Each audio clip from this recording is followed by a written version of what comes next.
आषाढी एकादशीच्या सोहळ्यासाठी विठोबाचं आजपासून 24 तास दर्शन सुरू झालंय। परंपरेप्रमाणे आषाढ महिना सुरू झाल्यावर आज विठोबाचा पलंग काढण्यात आला। यावेळी विठोबाचे नवरात्र बसते असं मानलं जातं आणि यानंतर विठोबाचं सर्व राजोपचार बंद करून देव आपल्या लाडक्या भक्तांना 24 तास दर्शन देण्यासाठी उभा असणार आहे। 16 जुलै रोजी होणाऱ्या प्रक्षाळ पूजेपर्यंत 24 तास दर्शन सुरू असणार आहे।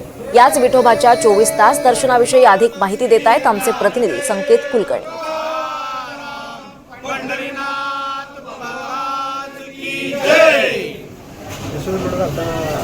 महाराज जरा साईडला लोड दिसत आहे। हां असं एका साईडला आलं म्हणजे थोडं पांढरं दिसतं। फोटो घेऊ घे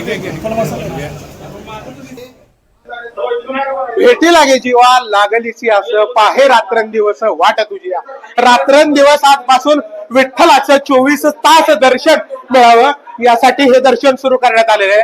आजपासून 16 जुलै रोजी होणाऱ्या आषाढी प्रक्षाळ पूजेनंतर हे दर्शन बंद होणार आहे। विठ्ठलाच्या पाठीमागे मऊ मुलायम लोड देण्यात आलेला आहे, तर विठ्ठलाचे सर्व राजोपचार देखील आज बंद करण्यात आलेले आहेत। त्यामुळे खऱ्या अर्थानं आषाढीची पर्वणी आज पंढरपुरात विठ्ठल दर्शनाने सुरू झालेली पाहायला मिळते।